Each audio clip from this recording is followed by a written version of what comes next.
जो मेरे कलीग हैं, आप सभागार में आए डिफरेंट डिपार्टमेंट्स के मेरे कलीग्स और वॉलेंटियर्स, सभी को आज डिस्ट्रिक्ट की तरफ से मैं स्वागत करता हूँ इस वर्कशॉप में। और उम्मीद करता हूँ कि इस वर्कशॉप से जो आपको जानकारी मिलेगी वो आप इसका इस्तेमाल करेंगे। मैं देख सकता हूँ कि आप सभी जिस भी ऑर्गेनाइजेशन में हैं एक लीडरशिप रोल में हैं, चाहे यहाँ पे एग्जीक्यूटिव इंजीनियर हों, चाहे हमारे पुलिस ऑफिशियल हों, फायर ऑफिशियल हों, डिफरेंट स्कूल के अध्यापिका हों। तो सबसे ज़्यादा जो नुकसान होता है हमारे प्रदेश में किसी भी डिज़ास्टर से, वो फायर है। आप लोगों ने भी ज़िंदगी में कभी ना कभी फायर से अपनों का या अपने पड़ोसियों का लॉस होते हुए देखा होगा।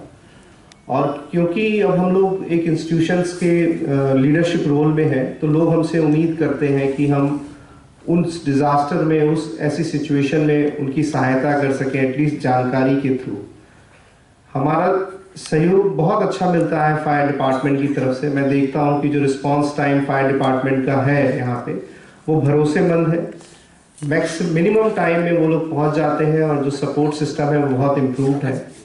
लेकिन अगर हम अगरतला का जो डिज़ाइन देखें कि कई जगह ऐसी हैं, कई हाई पॉपुलेशन डेंसिटी एरिया ऐसे हैं जहाँ पे फायर को रीच करने में समय लग सकता है। आप भी समझ रहे हैं कि क्योंकि ये प्लान ऑर्गेनाइज तरीके से शहर नहीं बसा हुआ है, तो कई कई छोटी छोटी गलियां हैं। उन गलियों में रिस्पांस पहुंचने में, आम आदमी के पहुंचने में भी समय लगता है। तो अपनी सेफ्टी के लिए भी आप एक तो ट्रेनिंग लीजिए और इन इक्विपमेंट्स का यूज भी असेंबली कीजिए अपने घर में। इसका यूज हो सकता है, एक तरह का इंश्योरेंस कवर है आपके लिए। और इंस्टीट्यूशंस में भी, खासकर मैं देखता हूँ कई अस्पतालों में इस तरह की जो सेटअप्स है वो नहीं किए गए हैं।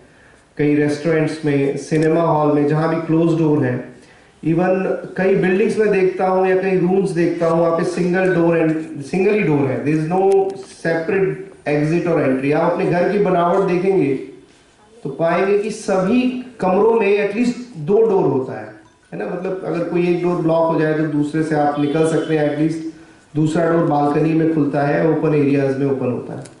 तो जब भी आप इस तरह का अपने इंस्टीट्यूशन में डिज़ाइन देखते हैं तो आप जो भी इंजीनियर साहब हैं उनसे रिक्वेस्ट कर सकते हैं। और ये 1500-1600 का ये इक्विपमेंट आता है जो सबसे हैंडलिंग करने में आसान है। इसको आप अपने इंस्टीट्यूशंस में रख सकते हैं, ये ज़रूरत पड़ने पे काम आता है। कई जगहों पे पानी की अवेलेबिलिटी या रेत की अवेलेबिलिटी नहीं होती है, तो ये छोटा सा कॉम्पैक्ट सा इंस्ट्रूमेंट आपकी बहुत हेल्प कर सकता है। उस समय आप इधर उधर भाग के सामान लेंगे तो उसमें ये आपका सपोर्ट कर सकता है। मैं उम्मीद करता हूँ कि जो वर्कशॉप आज यहाँ पे होगी, आप फ्यूचर में उसका इस्तेमाल करेंगे और जिस इंस्टीट्यूशन में भी आप हैं एक लीडरशिप रोल प्ले करेंगे।